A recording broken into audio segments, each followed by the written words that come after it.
Hello friends, ये राधे राधे। तो कैसे हैं आप सब। सीए फाउंडेशन बिजनेस लॉ में चैप्टर 6 हमारा चल रहा है। पिछली जो हमारी वीडियो थी उसके अंदर हमने कंप्लीट किया था शेयर कैपिटल क्या होती है, टाइप्स ऑफ शेयर कैपिटल। तो अगर आपने वो वीडियो नहीं देखी है तो जो उसका लिंक है वो डिस्क्रिप्शन में है, आप लोग जाके चेक कर सकते हैं। आज हम कवर करेंगे incorporation of a company. Incorporation का मतलब क्या होता है, तो स्टार्ट करते हैं। सबसे पहले introduction. The word company has a separate legal meaning. According to provision of Companies Act 2013, a company refers to a company formed and registered under the Companies Act. In common law, a company is a legal person or a legal entity which is separate and capable of surviving beyond the lives of its members. Company क्या होती है? Company एक separate legal entity होती है जो कि अपने जो उसके मेंबर्स हैं उनसे सेपरेट है कंपनी। लीगल एक पर्सन है, लीगल एक एंटिटी है।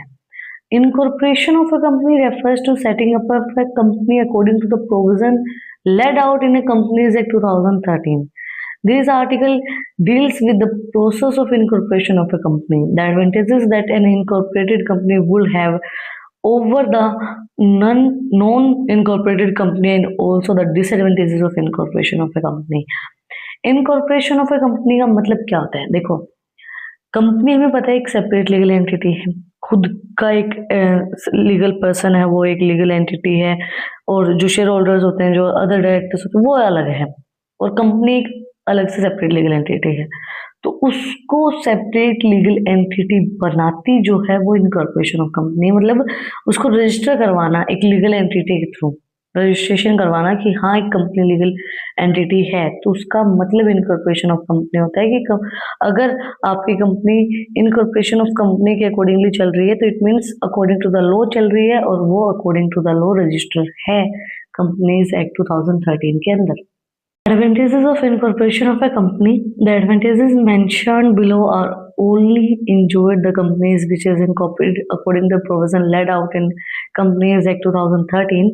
Non-incorporated company does not enjoy this benefit. ये जो एडवांटेजेस है, ये जो बेनिफिट्स हैं जो हमारे अभी हम करेंगे, ये सिर्फ वही कंपनी एंजॉय कर सकती है जो इनकॉर्पोरेशन कंपनी है। अगर कोई नॉन इनकॉर्पोरेटेड कंपनी है तो वो इन बेनिफिट्स को एंजॉय नहीं कर सकती है। Separate legal entity. Once a business is incorporated it become a separate legal entity. मतलब कि इनकॉर्पोरेटेड का मतलब भी यही होगा कि आप उसको एक रजिस्टर करवा रहे हो, है ना, एक लीगल फॉर्म में करवा रहे हो। तो जब एक बिजनेस इनकॉर्पोरेटेड हो जाता है तो मतलब जो कंपनी है वो एक सेपरेट लीगल एंटिटी बन जाती है।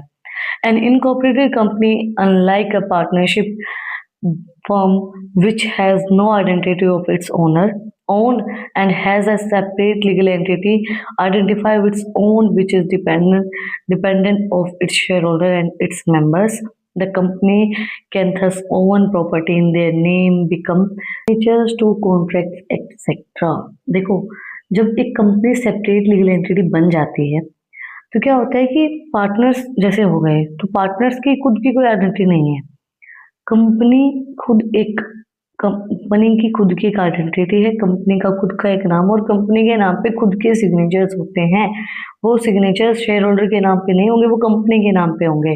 According to section 34 subsection 2 of the companies act 2013, upon the issue of certificate of incorporation the subscribers to memorandum and other persons who may from time to time be the members of the company shall be a body corporate capable of exercising all the functions of an incorporated company having perpetual sections. There is a company become a body corporate which is capable of immediately functioning as an incorporated individual.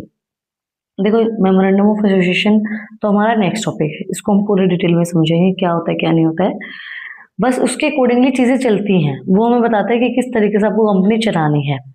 तो जब एक company register हो जाती है incorporation के accordingly तो वो company को according to the memorandum of association according to the companies act 2013 उसके अकॉर्डिंगली ही आप उसको कंपनी को रन करेंगे। Perpetual section. The term perpetual section means that the longitude of the company does not depend on its members owning their financial status. Even if all the members of company go bankrupt or all of them die, the company will not disclose on its own unless it is made to disclose on ground which are laid out in the act। देखो company का एक खुद का perpetual section होता है। इसका मतलब अगर कंपनी के अंदर कंपनी के मेंबर्स जो हैं वो छोड़ के चले जाते हैं, उनका फाइनेंशियल स्टेटस खत्म हो जाता है, मतलब लिक्विडेट हो जाते हैं, उनके पास पैसा नहीं रहता है, या फिर एक कंपनी बैंकरप्ट, कंपनी के मेंबर बैंकरप्ट होते हैं, कंपनी नहीं, या कोई मेंबर डेथ हो जाता है, तो कंपनी उस सिचुएशन में बंद नहीं होगी जब तक कंपनी की खुद की एक सिचुएशन नहीं आ जाती उसको रिजोल्व होने की, तब तक कंपनी बंद नहीं होगी। चाहे मेंबर को कुछ भी हो, मेंबर बैंकरप्ट हो जाए, चाहे मेंबर की डेथ हो, कुछ भी हो, बट कंपनी बंद नहीं होगी, क्योंकि कंपनी एक खुद परपेचुअल उसका सेक्शन है, खुद एक सेपरेट लीगल एंटिटी है। Removal of shares according to Section 82 of Companies Act 2013, the shares of company are deemed to be movable and transferable in the manner provided by the article of company, thus enable the members to sell his shares in the open market and get back his investment without having to withdraw money from the company, thus provides liquidity to the investors and the stability of the company. In a partnership, on the other hand, a partner cannot transfer his shares in the capital of the firm except with the unanimous consent of all the partners। देखो जो shares होते हैं हमारे company के, वो transfer किए जा सकते हैं, अगर मूवेबल है, ट्रांसफरेबल है, तो मेंबर क्या करता है, वो अपने जो शेयर्स उसको सेल करके, जितने भी हैं वो एक पार्ट सेल कर देगा ओपन मार्केट के अंदर। उससे क्या होगा, जो कंपनी का मेंबर है उसके पास थोड़ी कैपिटल आ जाएगी, सुटेबल हो जाएगी। बट ऐसा पार्टनरशिप में नहीं हो सकता, पार्टनर्स ऐसा नहीं कर सकते। पार्टनर्स के जो शेयर्स होते हैं वो ट्रांसफरेबल नहीं होते हैं। पार्टनरशिप हो गई तो वो अपने जो शेयर्स उनको किसी को भी ओपन मार्केट में ऐसे सेल नहीं कर सकते, ट्रांसफर नहीं कर सकते हैं। Capacity to sue an incorporated company is also vested with the power of suing individuals and other company in its name। जो इनकॉर्पोरेटेड कंपनी होती है उसके पास पावर होती है किसी भी इंडिविजुअल, किसी भी कंपनी के ऊपर केस करने की अपने नाम पे। Flexibility, every company has complete independence to form policies suited to their organizations provided they do not violate general principles of law and equity। Flexibility होती है, कंपनी जो है वो completely independent policy, completely independent होती है, उसकी policies भी completely independent होती हैं।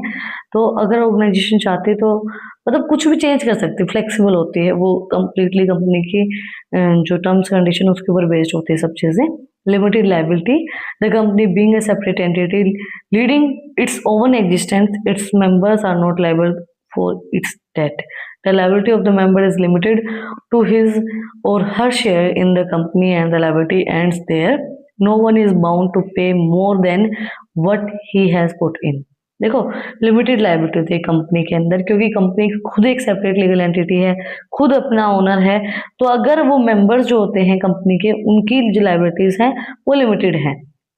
अगर मतलब ज्यादा पैसा है, अगर कंपनी के डेट्स हैं तो कंपनी ही डेट पे करेगी, उसमें मेंबर्स उसके रिस्पॉन्सिबल नहीं है।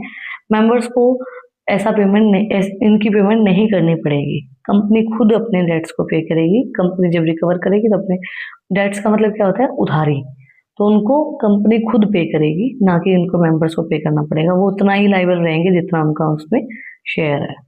Advantages of incorporation of a company, lifting the corporate will। Under this concept, the code disregards the status of a company as a separate legal entity if the members of a company try to take advantages of this status। The intention of the person beyond the will are completely exposed। They are made personally liable for using the company as a will of understandable purpose। This can be done where the only purpose of incorporation of a company was to evade tax, where the company has brought forth for the fraudulental purpose etc। Lifting of the corporate will का मतलब क्या हो गया कि अगर जैसे company खुद separate legal entity है तो उसके मेंबर्स अगर उसके स्टेटस का फायदा उठाना चाहेंगे, उनकी इंटेंशन कुछ भी हो सकती है, तो वो एक्सपोज की जाएंगी कोर्ट के थ्रू, और जो भी पर्सनल लायबिलिटीज हैं वो उनके डिजायरेबल पर्पस उनका फुलफिल नहीं हो पाएगा, तो वो चीज़ें एक्सपोज की जाएंगी। और इनकॉर्पोरेशन ऑफ कंपनी ऐसा क्यों करती है, टैक्स से बचने के लिए, मतलब फ़ायदा उठाने की कोशिश करते हैं। तो कोई भी फ्रॉडुलेंट पर्पस होता है तो वो उसको एक्सपोज किया जाता है। Paper work and expenses, incorporation of company is both and expensive affairs in monetary terms and cumbersome purpose because of the paperwork that it requires। देखो इनकॉर्पोरेशन ऑफ कंपनी थोड़ा सा एक्सपेंसिव हो जाता है, क्योंकि आप रजिस्ट्रेशन अगर कभी काम करवाते हो, रजिस्टर करवा के काम करवाते हो, तो आपने देखा होगा टाइम कंज्यूमिंग भी हो जाता है जब आप कोई काम लीगली करने की कोशिश करते हो, और एक्सपेंसिव भी हो जाता है बार बार, जैसे कोर्ट के चक्कर लगवाने, रजिस्टर करवाने के लिए बहुत सी चीजें होते हैं, वकील वगैरह, तो उन सब चीजों में बहुत टाइम भी लग जाता है और दिक्कतें भी होती हैं, एक्सपेंसिव भी चीजें होती हैं। Company is not citizen. Company एक सेपरेट लीगल एंटिटी है, बट कंपनी, आप कंपनी को देख तो नहीं सकते। कंपनी के ऐसे तो आप ऐसा तो कोई बंदा नहीं बिठा सकते कि भाई ये कंपनी है ना, एक लीगल पर्सन तो नहीं है, सिटीजन नहीं है कंपनी। कंपनी तो लीगल पर्सन है but not citizen. Legal person है, उसकी सेपरेट लीगल एंटिटी है, सारी चीजें हैं, बट वो सिटीजन नहीं है, वो एक इंडिविजुअल, कोई इंसान नहीं है कि आप ये बोल सको कि हाँ ये कंपनी है। It can have the benefit if of all such fundamental rights and guaranteed to every person, whereas citizens are not. A company, however, does have a no national, domicile, and residence. A company incorporated in particular countries possess nationality of the particular country, but unlike a particular person, it cannot change its nationality. देखो company एक separate legal entity है but citizen नहीं है, तो company guarantees को enjoy करती है, एक पर्सन जिस तरीके से एंजॉय करता है वो सब चीजें एंजॉय करती है। बट अब कंपनी एक नेशनलिटी नहीं, कंपनी की, कंपनी एक रेजिडेंट नहीं है, तो वो हम उसको कंपनी मान सकते हैं, बट कंपनी एक पर्सन तो नहीं है ना। हम एक इंडिविजुअल है, हम एक पर्सन है, हमारे पास नेशनलिटी है। इस तरीके से कंपनी के पास नेशनलिटी नहीं है, वो अपनी नेशनलिटी ट्रांसफर भी नहीं कर सकती है।